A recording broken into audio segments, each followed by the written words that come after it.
नमस्कार। आज तारीख 23 सितंबर दिन मंगलवार। आप सुन रहे हैं द लेंस का न्यूज पॉडकास्ट राउंड अप। मैं हूं पूनम ऋतु सेन। करते हैं खबरों की शुरुआत। पश्चिम बंगाल की राजधानी कोलकाता और आसपास के इलाकों में लौटते मानसून की मूसलाधार बारिश ने भारी तबाही मचाई है। इस बारिश के कारण शहर के कई हिस्सों में जल जमाव हो गया, जिसके चलते 7 लोगों की मौत हो गई। मूसलाधार बारिश से हवाई यात्रा बुरी तरह प्रभावित हुई है। नेताजी सुभाष चंद्र बोस अंतर्राष्ट्रीय हवाई अड्डे पर कम से कम 30 उड़ानें रद्द और 31 अन्य में देरी हुई। भारी बारिश और खराब दृश्यता के चलते यात्री परेशान हैं और परिवहन सेवाएं ठप हो गई हैं। मौसम विभाग ने अगले कुछ दिनों तक भारी बारिश की चेतावनी दी है, क्योंकि बंगाल की खाड़ी में निम्न दबाव का क्षेत्र बन रहा है। आज नई दिल्ली में 71वें राष्ट्रीय फिल्म पुरस्कार समारोह का आयोजन किया गया। राष्ट्रपति द्रौपदी मुर्मू ने विजेताओं को सम्मानित किया। विज्ञान भवन में हुए कार्यक्रम में शाहरुख खान को फिल्म जवान और विक्रांत मैसी को 12वीं फेल के लिए सर्वश्रेष्ठ अभिनेता का पुरस्कार दिया गया। वहीं रानी मुखर्जी को मिसेस चटर्जी वर्सेस नॉर्वे के लिए सर्वश्रेष्ठ अभिनेत्री का सम्मान दिया गया।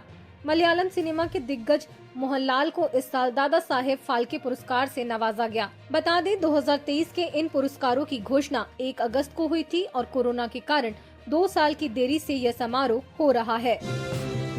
अयोध्या में प्रस्तावित मोहम्मद बिन अब्दुल्ला मस्जिद का निर्माण एक बार फिर विवादों में फंस गया है।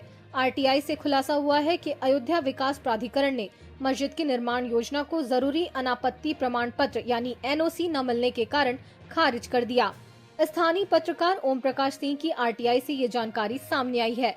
धन्नीपुर गांव में सुप्रीम कोर्ट के आदेश से दी गई जमीन पर बनने वाली इस मस्जिद के लिए इंडो इस्लामिक कल्चरल फाउंडेशन ने जून 2021 में आवेदन किया था, लेकिन लोक निर्माण, प्रदूषण नियंत्रण, अग्निशमन जैसे विभागों से मंजूरी न मिलने के कारण योजना रद्द हो गई।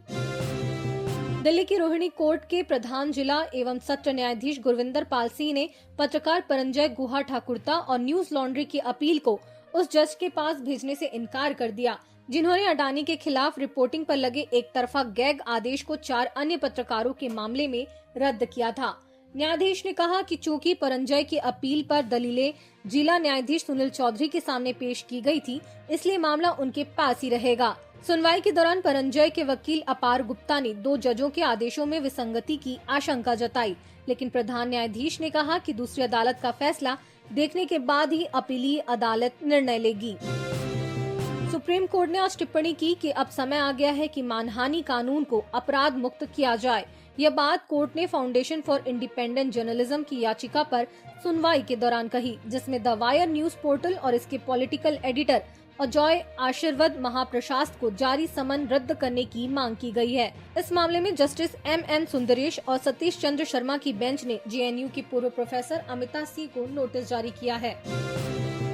उधर यूपी में समाजवादी पार्टी के दिग्गज नेता और पूर्व कैबिनेट मंत्री आजम खान आखिरकार सीतापुर जेल की सलाखों से आजाद हो गए। करीब 23 महीने की कैद के बाद आज दोपहर 12:30 बजे जेल के दरवाजे खुले और आजम खान अपने बेटों अब्दुल्ला और अदीब के साथ रामपुर की ओर रवाना हुए। रिहाई की प्रक्रिया सुबह 9 बजे शुरू होने वाली थी, मगर जुर्माने और कागजी कार्रवाई ने इसे दोपहर तक खींच दिया। इसके बाद सपा प्रमुख अखिलेश यादव ने कहा, आजम खान हमारे परिवार हैं और सपा सरकार बनते ही उनके खिलाफ सारे झूठे केस वापस होंगे। लेकिन खबर का दूसरा पहलू ये है कि आजम खान को जेल से लेने के लिए समर्थकों पर पुलिस ने बड़ा एक्शन ले लिया। 25 गाड़ियों के काफिले पर पुलिस ने नो पार्किंग के तहत कार्रवाई कर दी। 73,500 रुपए का चालान ठोक दिया गया। इधर छत्तीसगढ़ की राजधानी रायपुर में एक निजी विश्वविद्यालय में पढ़ाई कर रहे दक्षिण अफ्रीकी देश एस्वातिनी के 22 वर्षीय छात्र सेनजेल्वे सिसोनके निकम्बुले की अंबेडकर अस्पताल में इलाज के दौरान मौत हो गई। बताया जा रहा है कि सेनजेल्वे मानसिक रोग से पीड़ित था और 4 दिन से उसका इलाज चल रहा था। मुंबई एयरपोर्ट पर उसका बैग चोरी होने की वजह से उसकी दवाइयां भी गुम हो गई थी। 19 सितंबर को रायपुर पहुंचने के बाद उसकी तबीयत बिगड़ गई थी। पुलिस ने मृतक के परिजनों और एस्वातिनी दूतावास को सूचित कर दिया है।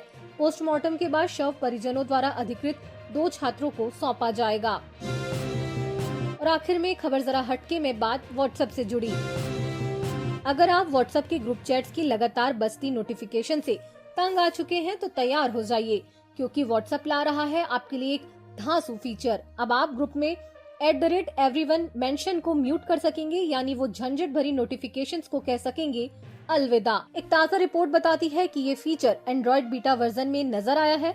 नया ऑप्शन है म्यूट @everyone, जो डिफॉल्ट रूप से बंद रहेगा, लेकिन आप इसे सेटिंग्स में जाकर चालू कर सकते हैं। ये उन लोगों के लिए वरदान है जो ग्रुप्स की चहल पहल से थोड़ा ब्रेक चाहते हैं। हालांकि ये फीचर अभी डेवलपमेंट में है और बीटा टेस्टर्स तक भी नहीं पहुंचा, लेकिन जल्द ही कुछ हफ्तों में इसे टेस्टिंग के लिए रोल आउट किया जा सकता है। आज के लिए बस इतना ही। कल मुलाकात होगी नई खबरों के साथ। तब तक के लिए पढ़ते रहिए हमारी वेबसाइट thelens.in। इसके अलावा आप हमारे ट्विटर, फेसबुक और एक्स के पेज को भी फॉलो करें। शुक्रिया।